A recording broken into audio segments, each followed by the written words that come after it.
आलसी ब्राह्मण। एक बार की बात है, एक गांव में एक ब्राह्मण रहता था। वह सुबह उठता, नहाता, पूजा करता, खाना खाता और फिर सो जाता। उसके पास किसी भी चीज की कमी नहीं थी। एक बड़ा खेत, खाना पकाकर देने वाली एक सुंदर सी पत्नी और 2 बच्चों का अच्छा परिवार। सब कुछ होने के बाद भी ब्राह्मण के घर वाले एक बात से बहुत परेशान थे। वो बात ये थी कि ब्राह्मण बहुत आलसी था। वो कोई भी काम खुद नहीं करता था और दिन भर सोता रहता। एक दिन बच्चों का शोर सुनकर ब्राह्मण जाग गया। उसने देखा कि उसके दरवाजे पर एक साधु महाराज आए हैं। ब्राह्मण और उसकी पत्नी ने साधु महाराज का स्वागत किया और उन्हें भोजन कराया। भोजन के बाद ब्राह्मण ने साधु की खूब सेवा की। साधु महाराज उनकी सेवा से बहुत प्रसन्न हुए और उन्हें वरदान मांगने को कहा। ब्राह्मण ने वरदान मांगा कि मुझे कोई भी काम करना ना पड़े और मेरी जगह कोई और मेरा काम कर दे। तब साधु उसे वरदान में एक जिन देते हैं और साथ में ये भी कहते हैं कि जिन को हमेशा व्यस्त रखना। अगर उसे काम नहीं दिया तो वह तुम्हें खा जाएगा। वरदान पाकर ब्राह्मण मन ही मन बहुत खुश हुआ और साधु को आदर के साथ विदा किया। साधु के जाते ही वहां एक जिन प्रकट हुआ। पहले तो ब्राह्मण उसे देखकर डर जाता, लेकिन जैसे ही वो ब्राह्मण से काम मांगता तब ब्राह्मण का डर दूर हो जाता। वो उसे पहला काम खेत जोतने का देता। जिन वहां से गायब हो जाता और ब्राह्मण की खुशी का ठिकाना नहीं रहता। कुछ ही देर में जिन फिर आ जाता और बोलता, खेत जोत दिया है, दूसरा काम दीजिए। ब्राह्मण सोचता है, इतना बड़ा खेत इसने इतनी जल्दी कैसे जोत दिया। ब्राह्मण इतना सोच ही रहा था कि जिन बोलता है, मुझे जल्दी काम बताओ, नहीं तो मैं तुमको खा जाऊंगा। ब्राह्मण डर जाता है और बोलता है, जाकर खेतों की सिंचाई करो।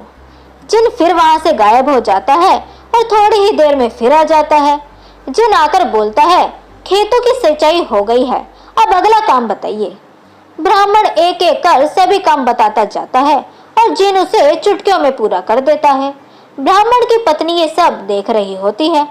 अपने पति के आलसीपन पर चिंता करने लगती है। शाम होने के पहले ही जिन सभी काम कर देता है। सब काम करने के बाद जिन ब्राह्मण के पास आ जाता है और बोलता है, अगला काम बताइए, नहीं तो मैं आपको खा जाऊंगा। अब ब्राह्मण के पास कोई भी काम नहीं बचा जो उसे करने के लिए कहा जा सके।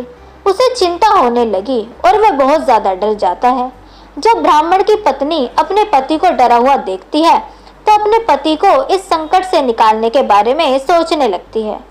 वह ब्राह्मण से बोलती है, स्वामी, अगर आप मुझे वचन देंगे, आप कभी आलस नहीं करेंगे तो मैं अभी इसको एक काम दे दूंगी। इस पर ब्राह्मण सोचता है, पता नहीं क्या काम देगी। अपनी जान बचाने के लिए ब्राह्मण अपनी पत्नी को वचन दे देता है। इसके बाद ब्राह्मण की पत्नी जिनसे बोलती है, हमारे यहाँ एक कुत्ता है, तुम जाकर उसकी पूंछ पूरी सीधी कर दो और याद रखना उसकी पूंछ एकदम सीधी होनी चाहिए। जिन बोलता है, अभी ये काम कर देता हूँ। ये बोलकर वह वहां से चला जाता है।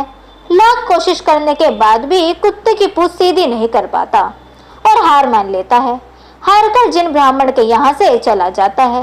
उस दिन के बाद से ब्राह्मण अपने आलस को छोड़कर सभी काम करने लगता है और उसका परिवार खुशी खुशी रहने लगता है। तो दोस्तों, हमें इस कहानी से क्या सीख मिलती है? हमें कभी आलस नहीं करना चाहिए। आलस करने से हम मुसीबत में फंस सकते हैं। इसीलिए हमें आलस छोड़कर अपना काम खुद ही करना चाहिए। तो दोस्तों, कैसी लगी आपको आज की ये कहानी, ये हमें कमेंट सेक्शन के थ्रू जरूर बताएं। वीडियो अगर आपको पसंद आई हो तो वीडियो को लाइक जरूर करें, साथ ही हमारे चैनल को सब्सक्राइब करना ना भूलें। मिलते हैं आपसे अगली वीडियो में, तब तक के लिए गुड बाय।